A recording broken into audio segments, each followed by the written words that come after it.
She was her father's only child and was willing to do anything to protect him. The sun dipped low over the great savannah, casting an orange glow that bathed the land in a mournful hue.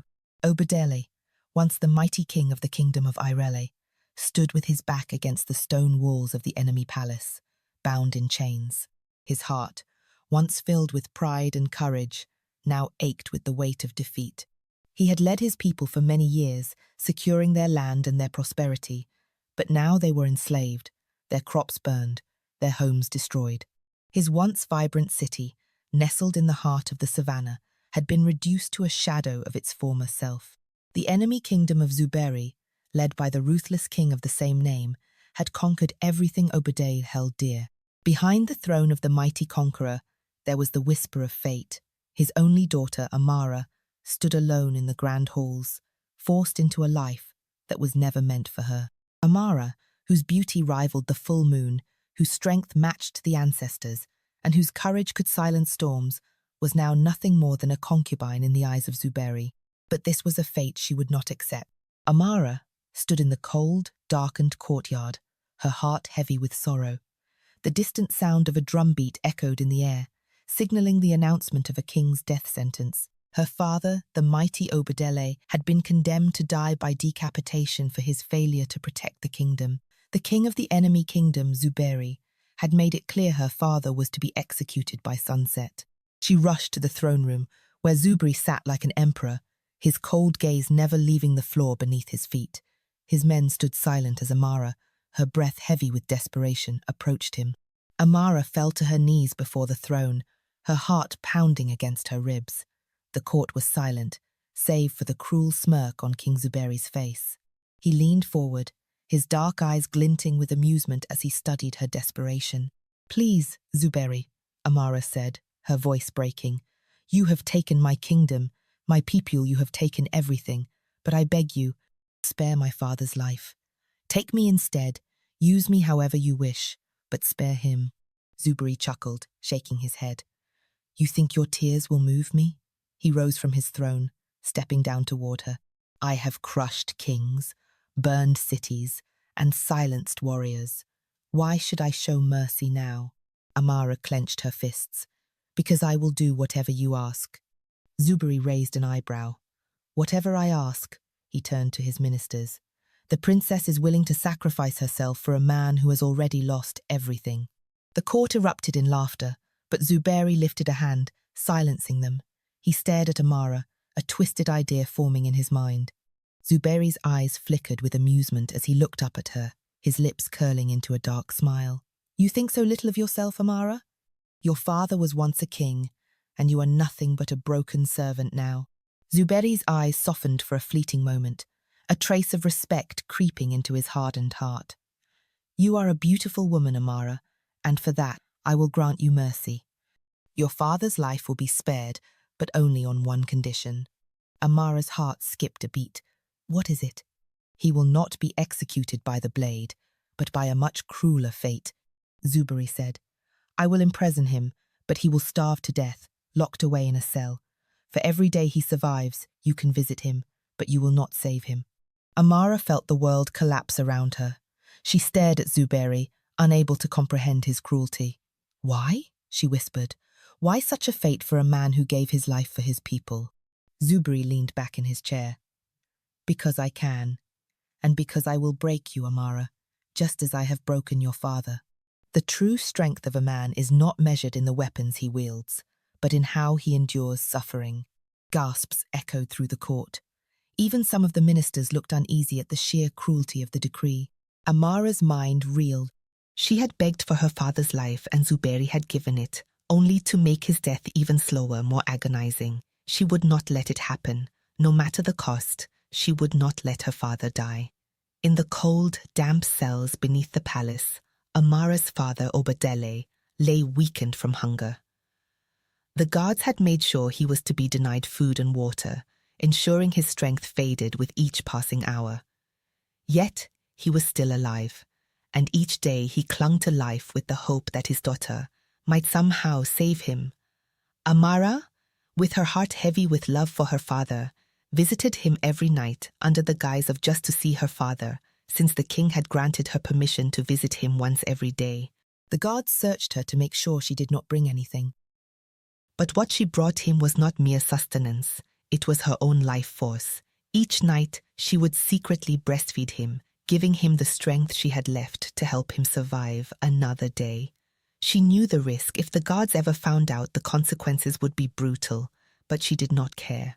She loved her father more than anything, and she would give him her last breath if it meant he could live to see another day. On the third night, as Amara leaned over her father, feeding him, a shadow crossed the doorway.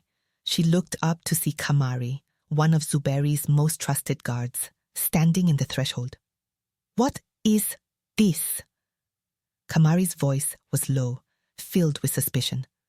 "I have wondered how the king survived without food or water." Amara's heart sank. She quickly covered herself and stood, her voice shaking. "Kamari, please, do not tell the king." But Kamari merely watched her, his eyes cold. "The king must know. You have broken the law, Amara." The next day, Zuberi summoned Amara to his chamber. She stood before him, her head lowered, knowing the consequences of her actions. Her father, in the cell beneath them, was now at the mercy of the cruel king. Zuberi looked at her with a mixture of amusement and disdain. "You think I will kill you, don't you, Amara?" he said. "You think I will punish you for defying me. But I am not as cruel as you think." Amara lifted her gaze to meet his. "What do you mean?" she asked cautiously. "I will allow your father to live," Zuberi said slowly, his voice almost kind. "I will not kill him, but he will live in a way worse than death. I will set him free, but for 3 days he will walk this kingdom, chained, mocked, and paraded before the people. He will know humiliation and suffering. After that, he will be executed by my sword, and you will watch as his life fades away." Amara's eyes filled with tears. "Please, Zuberi, don't do this." Zuberi smiled cruelly. "It is already done, Amara.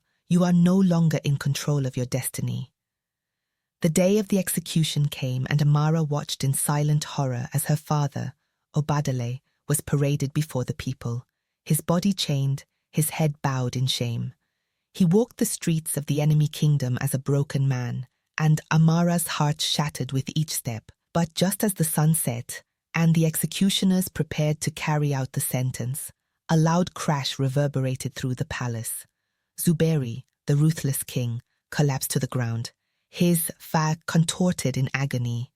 The air around them thickened with chaos as guards rushed to his side, but it was too late. Zuberi had been poisoned. Amara stood, her heart racing. Could it be? Could this be the sign she had waited for? A gasp rippled through the palace court as Zuberi collapsed to the ground, his hands clutching his throat. His dark eyes widened in shock as he struggled for breath. The once mighty ruler of the Nshara kingdom, who had conquered many lands and ruled with an iron fist, now writhed helplessly before his people. Amara stood frozen.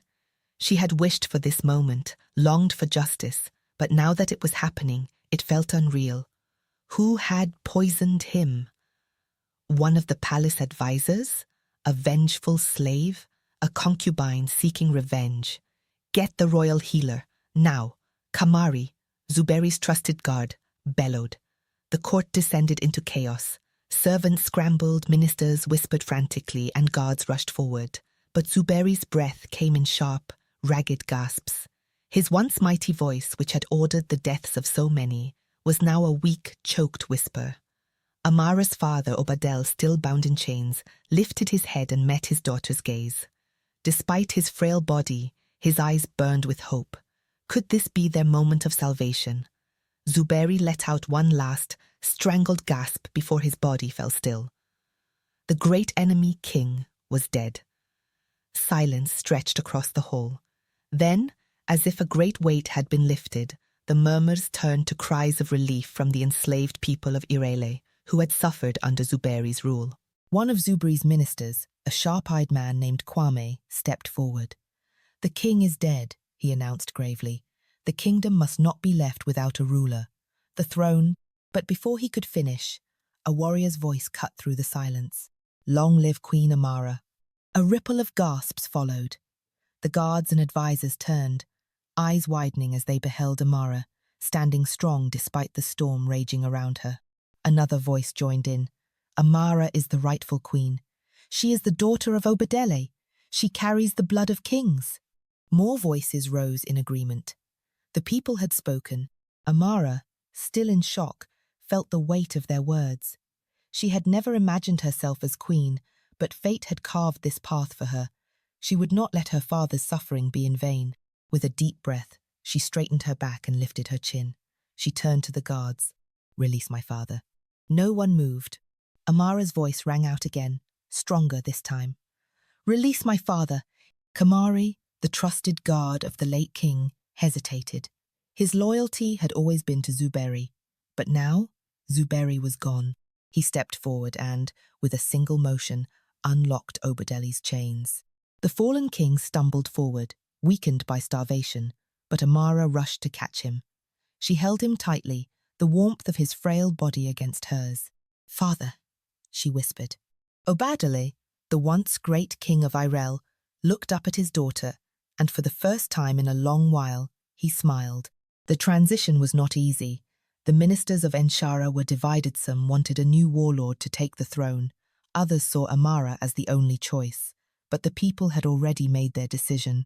The enslaved citizens of Irel, the concubines who had suffered under Zuberi, and even many of the warriors saw Amara's strength and sacrifice. But one last threat remained. Zuberi's son Kwame reminded her. His firstborn, Jabari, is away leading battles in the east. He will return soon. Amara knew that Jabari would not accept her rule.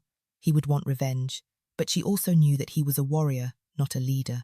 The people would not rally behind him, not when they had seen how she had sacrificed everything for her father. That night, as she stood on the palace balcony, looking over the kingdom that had once been her prison, Amara felt the weight of responsibility settle on her shoulders. Her father joined her, his hands still frail but his spirit renewed. You have done what I could not, my daughter, he said. You have defeated an enemy without raising a single sword. Amara turned to him. Father, I do not seek war, but I know that war will come. Obadele nodded. Then you must be ready. And ready she would be. The next morning, Amara stood before the people of both Irel and Enshara, dressed in flowing royal robes. Her dark skin gleamed under the rising sun. Her golden crown rested lightly on her braided hair, and her blue eyes the same piercing blue as the ancestor shelled a fire that no enemy could extinguish. She raised her hand, and the crowds fell silent. I am Amara, she said, her voice strong and unwavering, daughter of Obadele. The blood of kings flows through me. I have suffered as you have suffered. I have lost as you have lost. And today, I stand before you, not as a conqueror, but as your queen. A great cheer erupted, rising like the drums of war. Amara had not only survived, she had won, and now she would rule. Years later, songs would be sung of Queen Amara of Irel. She united two warring nations, freed the enslaved, and ruled with wisdom and strength. No one knew who had poisoned Zuberi. Some whispered that it was a concubine. Others believed it was a former slave seeking justice.